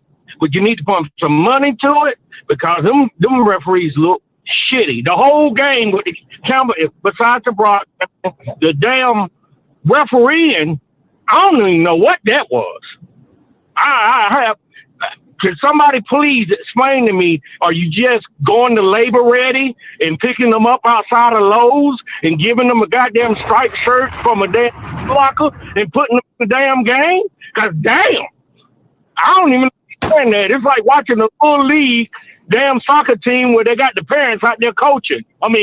Refereeing. It's the same thing. And that's all I got to say about that. Appreciate it. Oh, man. Hey, appreciate the call, man. Appreciate the call. Let me say this. Because I was at the – listen, if you didn't know, I was at the Texas Southern Alcorn game. Watching my boy, Andrew Buddy. And at the end of the day, if you I got some new people in here. Y'all new. Y'all don't know what y'all don't know what it is. So it's Andrew Buddy week. I got over 639. Y'all were all in here when I made this announcement. So I'm gonna make the announcement. It is Andrew Buddy week. Monday, Andrew Buddy. Tuesday, Andrew Buddy. Wednesday, Andrew Buddy. Thursday, Andrew Buddy. Friday, Andrew Buddy. And Saturday, when they get another victory on their homecoming, is Andrew Buddy. So when you see me in this jersey all week, you understand why, because it's Andrew Buddy week. All right. But while I was at the game against Texas Southern Alcorn, going back to why my original point was this. Texas Southern is doing a no-huddle offense, right? let me tell you how bad this stuff is. Texas Southern is doing, and anybody who's watching the game understands what I'm about to say. Texas Southern was doing a no-huddle offense. The ref says, timeout, Alcorn, right? They call a timeout, full timeout, everything. The game comes back out. The ref says the timeout would not be charged to Alcorn. Everybody on the side was like, how in the hell do they stop the whole play and then their timeout not be charged towards the team? So technically, Alcorn had 4 timeouts in that game. It was crazy. I'm just like, what? How? Where they do that at? So it's bad. It's bad. All right, Coach Green, coming to you. What's up, Coach Green? What's up, man? What's up? Hey, I'm ready for this week. It's all hate JSU week this week, boy. We coming. Hey, and it's 22,000 in unison saying, go Jazz, go. Coming to the set. I got that in the background for you so you can, you like how I do Mike Reed with the get ready. I got your neck in the background for you. Go ahead. So tell Mike Reed he better get ready because we got playmaking receivers and our quarterback is all warmed up now. He's getting it right. And we got a running game. Oh, and our defense is coming. Doomis, the babe, as we like to call, he's coming too. For sure. But anyway, besides that point, let me get on this officiating situation. Go ahead. Look, the guy that called, man, look, man, it's bad officiating throughout college at the end of the day. And all these guys are basically contractors. All the officials that's out there, they're contractors. I did some of that myself. So They all contract out, and they all do every conference that's within your state that is official that probably did an SEC game that's probably doing a SWAC game, you know, or they probably doing a Division II game. You know, they're basically all over, man. And the only thing we can do is just hope they get it right. Yeah. That's the only thing you can do because of, you know, it's a hard job. You know, all the people that complain, that job is hard. Because I did it for basketball during the summer. And, you know, that junk hard, bro. I tried it as far as basketball wise. And that ain't no easy task.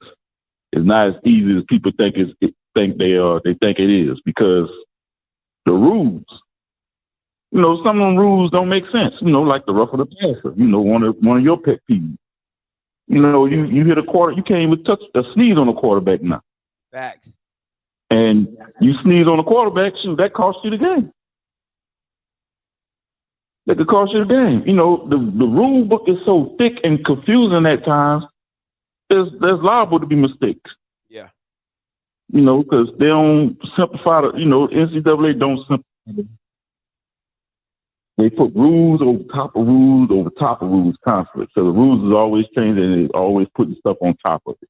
And they're going to continue to be like that until they just simplify it. Because most of these officials try to do it to the best of their ability. And now as far as that call you talked about, I don't know about that. that was kind of weird, you know, unless something happened that they just can't explain right. You know, you probably have to talk to the officials to find out what happened with that situation because, you know, they had everybody confused, including you, like how did our team get their timeout back? So that's pretty much all I wanted to say when it comes to officiating. But I'm going to leave out with this. Mike Reed, 22,000 in unison is coming to the vet. Play my theme music.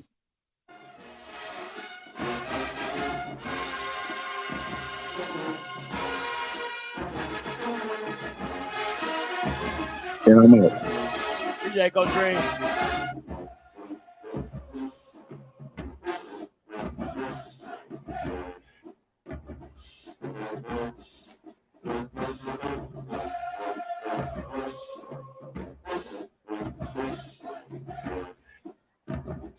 Oh, man.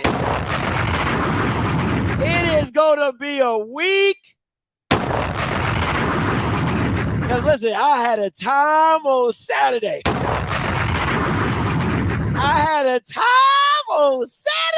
Boy, I had a time. Boy, listen, I kept that, man. Them Alcorn fans, man, they got to be the best sore losers I ever seen in my life. They are so sweet, man. I swear to God, it's just so sweet. All right, but listen, I'm going to get up out of here. Listen, tonight, 8 o'clock, Afterglow show with me and my boy Kofi. You already know what it is. We doing a full slate, taking calls all night. It is going down. It is Jackson State Southern Week, okay? It is a Loxton and Southern Week, okay? Boom Box Classic.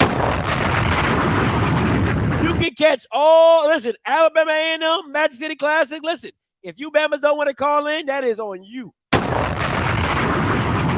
just telling you like that right now. Ain't nobody stopping y'all. If your game is that big, you'll make it that big, right? But this is the melting pot of what? I'm petty. The melting pot of pettiness. Right? So listen, Jackson, bring your potholes. All right? Bring your guns. Bring your knives. Bring your wives. Southern. Okay? Bring your high tides, your floods. You know what I'm saying? Your crawfish. We gonna meet in the middle and we gonna have a petty good time. I'm petty.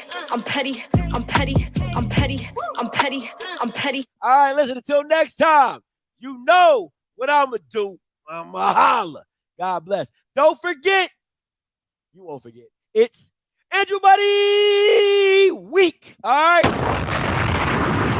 It's Andrew Buddy Week. Make sure you tell somebody you love them from Andrew Body. All right? Peace.